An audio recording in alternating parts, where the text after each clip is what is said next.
အကုန်လုံး ready ဖြစ်နေပါပြီကစားသမားတွေအကုန်လုံးစိတ်သက်ပိုင်းရအောင်ဟုတ်ကျွန်တော်အကောင်းဆုံးပြင်ဆင်ထားပါတယ်အကုန်လုံးနီးပြဆရာရောကစားသမားတွေရောနိုင်သုံးမဲ့ရဖို့အတွက်အကုန်လုံးဟုတ်မြခင်းတုဆိုတော့ကျွန်တော်ကစားရတာတော့နည်းနည်းတော့ခက်မယ်လို့တော့ထင်တယ်ဗျာပြီးတော့အကွင်းကလည်းနည်းနည်း ground ကမာတော့ကြပါလေဟုတ်ပြီးတော့လည်းသူတို့အိမ်ကွင်းဆိုတော့သူတို့ကတော့ပွဲတောက်ချောက်အမှကစားနေတာအသားကျနေတော့ပြီကျွန်တော်တို့ကတော့မြခင်းတု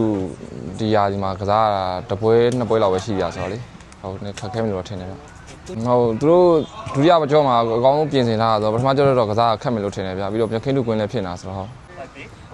ကျွန်တော်ပွဲတိုင်းကတော့ရေးကြည့်ပါတယ်ပွဲတိုင်းကတော့အမှတ်ရဖို့လိုတာဆိုတော့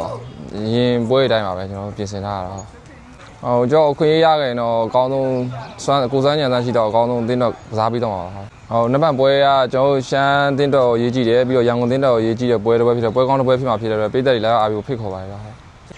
ရခုံလည်းတော့မရှိပါဘူးပွဲတိုင်းမှာတော့ကျွန်တော်တို့အများကြီးပြင်ဆင်ထားတဲ့အတွက်ရခုံမှုတော့မရှိပါဘူးချန်ပီယံပွဲကသူတို့လည်းအတင်းကြီးဆိုတော့ကျွန်တော်တို့လည်းအတင်းကြီးနှစ်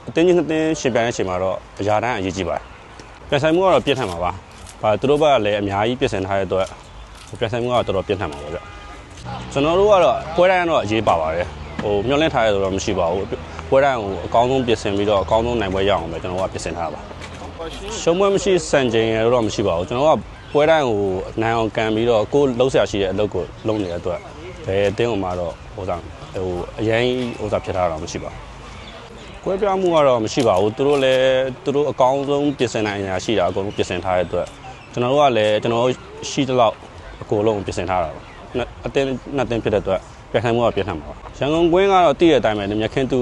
ဖြစ်တဲ့အတွက်နှစ်တင်းလုံးတော့ခက်ခဲမှာပါ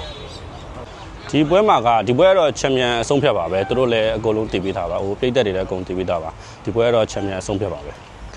ကျွန်တော်တို့အတင်းကိုအားပေးနေတဲ့တီဖရန်သားပြင်ရောရှမ်းပြည်နယ်မှာရှိတဲ့ရှမ်းပြည်သက်တွေရောဒီရန်ကုန်မှာရှိတဲ့ပြည်သက်တွေရောကျွန်တော်တို့အတင်းကိုအားပေးကြပါအောင်လို့ပြောချင်ပါတယ်ဗျ